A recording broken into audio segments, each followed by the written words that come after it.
Hello friends, आप सुन रहे हैं फ्रेडरिक एंगल्स की लिखी हुई किताब खानदान, जाति, मिल्कियत और रियासत का आगाज़। अमरीकी इंडियनों के बहुत से कबीले ऐसे थे जिनमें 5 या 6 से ज़्यादा गण थे। इनमें हम ये देखते हैं कि 3, 4 या इससे भी ज़्यादा गणों को मिलाकर एक मखसूस गण ग्रोह बना दिया जाता था। मॉर्गन ने इसके इंडियन नाम का यूनानी मुरादिफ ढूंढकर फ्रेट्री यानी बिरादरी का अल्फाज इस्तेमाल किया है। सेनिका कबीले में इस तरह की 2 फ्रेट्रियाँ थीं। पहली में 1 से 4 नंबर तक के गण शामिल थे और दूसरी में 5 से 8 नंबर तक के। ज़्यादा गहरी छानबीन से ये पता लगा कि फ्रेट्रियाँ असल में इन इब्तदाई गणों की नुमाइंदा में जिनमें से पहले कबीले की तकसीम हुई थी, क्योंकि एक गण में शादी की मुमानत हो जाने के बाद ज़रूरी हो गया था कि हर कबीले में कम से कम 2 गण हों ताकि कबीला अपने आज़ाद वजूद को कायम रख सके। जैसे जैसे कबीला बढ़ता गया, हर गण मज़ीद 2 या ज़्यादा गणों में तकसीम होता गया और हर एक में इनसे एक अलहदा गण बन गया जो इब्तदाई गण था, यानी जिसमें सभी लड़की वाले गण शामिल हैं, फ्रेट्री की शक्ल में जिंदा रहा। सेनिका कबीला और अक्सर दूसरे इंडियन कबीलों में एक फ्रेट्री के गण आपस में भाई या बिरादर गण में हैं और दूसरी बिरादरी या फ्रेट्री के गण इनके रिश्ते के भाई होते हैं। हम ऊपर देख चुके हैं कि एक जिद्दी क़राबतदारी यानी सगोत्री के अमरीकी निज़ाम में ये अलकाब नहायत हकीकी और ठोस अहमियत रखते हैं। इब्तिदा में सेनिका कबीले का कोई आदमी हरगिज़ अपनी बिरादरी फ्रेट्री के अंदर शादी नहीं कर सकता था, लेकिन बहुत दिन हुए कि ये पाबंदी उठा दी गई और अब ये महज अपने गण तक महदूद है। सेनिका कबीला में ये रिवायत चली आ रही है कि भालू और हरन नाम के 2 गण शुरू में थे। दूसरे गण इनमें ही की शाखा हैं जो बाद में इनसे फूटी। एक बार जब इस इदारे ने जड़ पकड़ ली तो फिर हिस्ब ज़रूरत इसमें तब्दीली भी हुई। तवाज़ुन कायम रखने के लिए अक्सर ऐसा भी हुआ कि किसी दूसरे फ्रेट्री के पूरे गण ऐसी फ्रेट्री में शामिल कर दिए गए जिनके गण नापैद हो चुके थे। यही वजह है कि मुख्तलिफ कबीलों की बिरादरियों यानी फ्रेट्रियों में हम एक ही नाम के मुत्तहिद गणों को मुख्तलिफ ग्रोहों में मुनज़्ज़म पाते हैं। इराक़वास लोगों में फ्रेट्रियाँ बिरादरी के मुंसिब किसी हद तक समाजी और किसी हद तक मजहबी हैं। फ्रेट्रियाँ आपस में गेंद खेलती हैं। हर फ्रेट्री अपने बेहतरीन खिलाड़ी को मैदान में उतारती है। फ्रेट्री के बाकी लोग तमाशा देखते हैं, जिन्हें फ्रेट्री के मुताबिक अलग अलग सफ़ों में खड़ा कर दिया जाता है और वो अपने अपने फ्रेक की जीत के बारे में शर्त बदलते हैं। नंबर 2, कबीले की काउंसिल में हर बिरादरी के सासिम और जंगी सालार साथ मिलकर बैठते हैं। मुख्तलिफ ग्रोह एक दूसरे के आमने सामने बैठते हैं और तकरीर करने वाला हर फ्रेट्री के नुमाइंदों को एक अलहदा जमात की हैसियत से खिताब करता है। नंबर 3, अगर कबीले में कोई आदमी कत्ल कर दिया गया हो और कातिल और मकतूल एक ही फ्रेट्री के ना हो तो मकतूल के गण अक्सर अपने बिरादर गणों से अपील करता है। ये गण मिलकर फ्रेट्री की काउंसिल बुलाते हैं और दूसरे फ्रेट्री से भी अपनी काउंसिल बुलाने की दरख्वास्त करते हैं ताकि इस मामले का तस्फिया किया जा सके।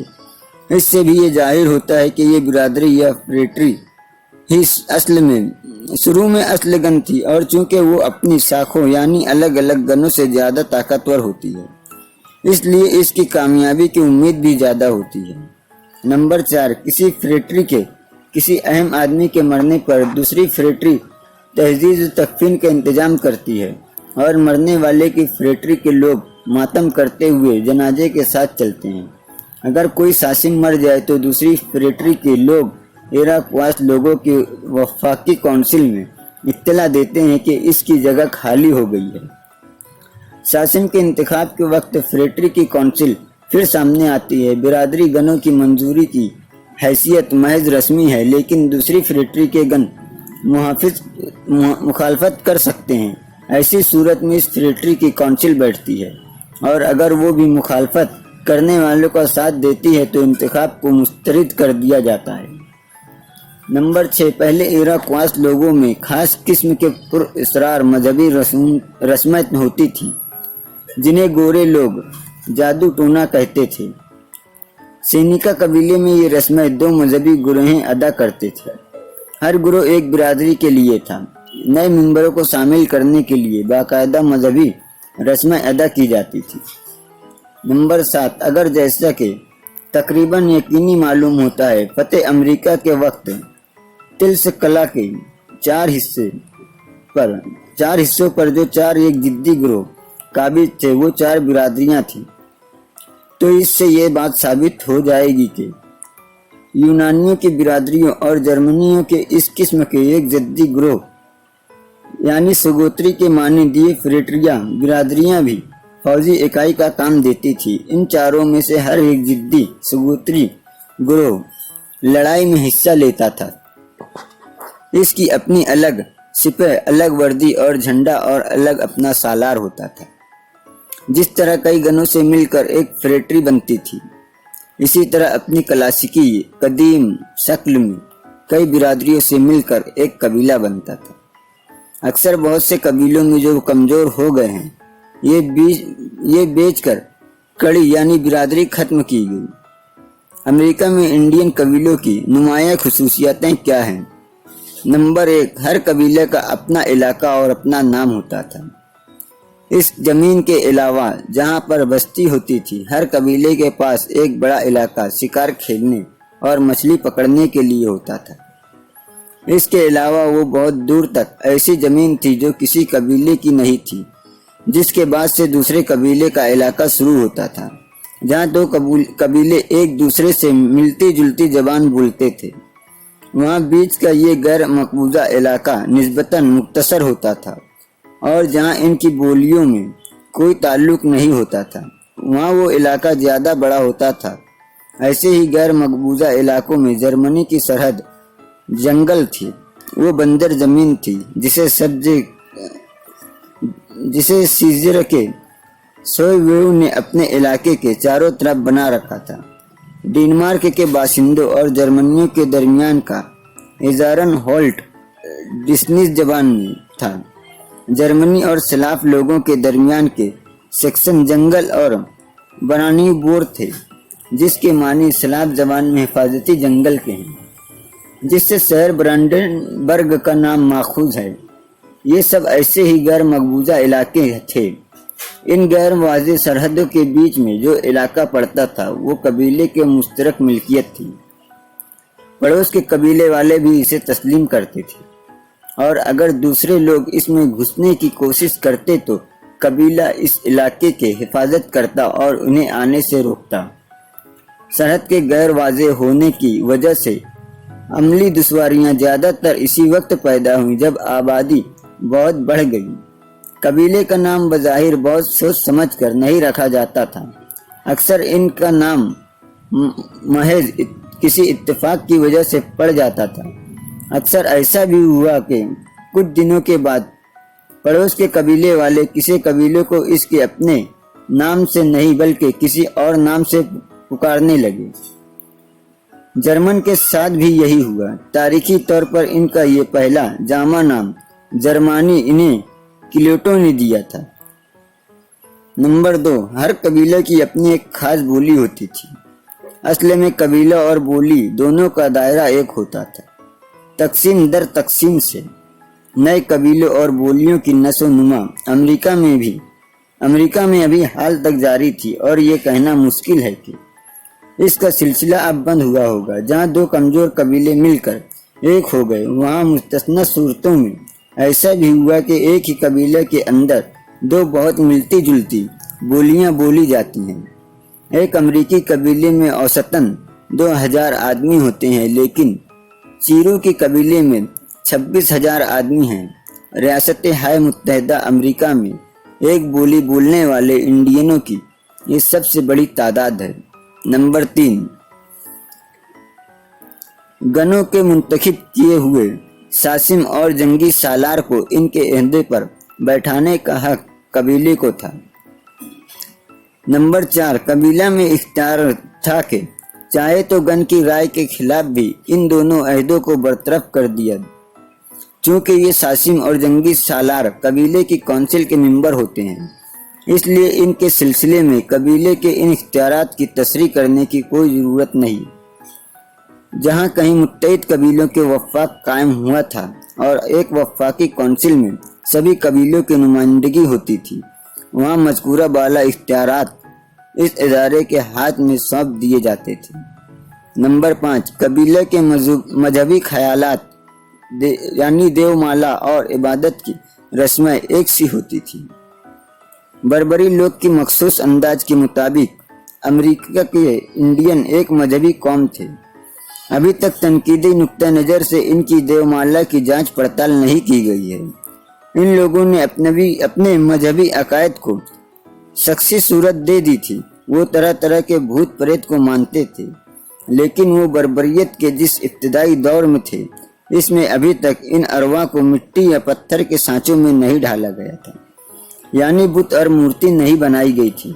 फितरत और इसके अनासिर की ये परस्तिश रफ्ता रफ्ता बहुत से देवी देवताओं की पूजा की शक्ल इख्तियार करने लगी। हर कबीले के अपने अपने त्यौहार और इबादत की मखसूस सूरतें थी, जिसमें नाच और खेल होते थे।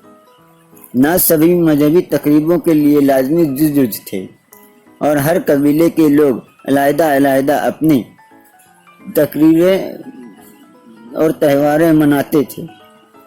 नंबर 6, मुश्तरक मामलात के लिए कबीले की एक काउंसिल होती थी। इसमें मुख्तलिफ गनों की सभी सासिम और जंगी सालार होते थे। ये इन गनों के सच्चे नुमाइंदे थे, क्योंकि उन्हें हर वक्त बर्खास्त किया जा सकता था। काउंसिल का खुला अजलास होता था, जिसके चारों तरफ कबीले के दूसरे लोग खड़े होते थे, जिन्हें बहस में हिस्सा लेने और राय देने का हक होता था, लेकिन फैसला करने का इख्तियार सिर्फ काउंसिल को था। आम कायदा यह था कि हर शख्स जो वहाँ पर मौजूद होता काउंसिल को अपनी बात सुना सकता था। औरतें भी किसी अपनी पसंद के तर्जुमान के जरिए से अपनी राय जाहिर कर सकती थी। मेरा क्वास लोगों में आखिरी फैसला सिर्फ इत्तेफाक राय से ही हो सकता था। जर्मन मार्क कम्युनिटी यानी बिरादरियों के ज़्यादातर फैसले में भी यही सूरत थी। दूसरे कबीले के साथ अपने ताल्लुकात मुतय्यन करने का काम खास तौर पर कबीला की काउंसिल का था। दूसरे कबीलों के सफ़ीर इसके सामने हाजिर होते और वही दूसरे कबीलों में अपने एलची भेजती। वही काउंसिल जंग और अमन का फैसला करती। जंग छिड़ने पर वही लोग लड़ने के लिए भेजे जाते जो खुद अपनी रजामंदी से आगे आते थे। उसूलन एक कबीला की इन तमाम कबीलों से जंग थी जिनके साथ बाकायदा अमन का मुआहदा नहीं था। ऐसे दुश्मनों के खिलाफ फौजी मुहिम की तैयारियां ज़्यादातर चंद एक मुमताज सावंत करते थे। ये एक जंगी रक्स का इंतजाम करते थे। जो कोई इस नाच में शामिल होता था वो गोया इस मुहिम में शरीक होने का ऐलान कर देता था। इन लोगों को लेकर इसी वक्त एक दस्ता बना लिया जाता था और वो फौरन कूच कर जाता। जब कबीले के इलाके पर दूसरे लोग हमला करते तो इसकी हिफाजत का काम भी इसी तरह रजाकारों के जरिए किया जाता था। रजाकारों के इन दस्तों की रवानगी और वापसी के मौके पर बड़ी धूमधाम से जश्न मनाया जाता। इन मुहिमों के लिए कबीला की काउंसिल की मंजूरी जरूरी नहीं समझी जाती थी। मंजूरी ना तो मांगी जाती थी और ना दी जाती थी। इन मुहिमों का वही हाल था जो जर्मन पाबंद खिदमत सिपाहियों की निजी जंगी मुहिमों का था, जिसकी तफसील टेसिटस ने बयान की है। फ़र्क सिर्फ ये है कि जर्मनों में पाबंद खिदमत सिपाहियों की हैसियत कम व बेश मुस्तकिल सिपाही की सी थी।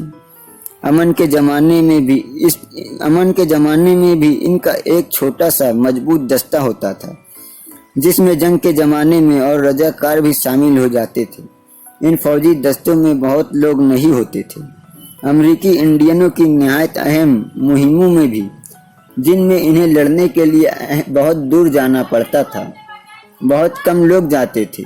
जब किसी बड़ी लड़ाई के लिए ऐसे मुत्तहिद दस्ते एक जगह जमा होते तो हर दस्ता सिर्फ अपने ही सालार का हुक्म मानता था। जंग के दाव पेच सालारों की काउंसिल मिलकर तैयार करती थी। تاکہ پوری جنگ ایک ہی داؤ پیچ کے مطابق لڑی جائے۔ 4 صدی میں ابراہیم کے علامہ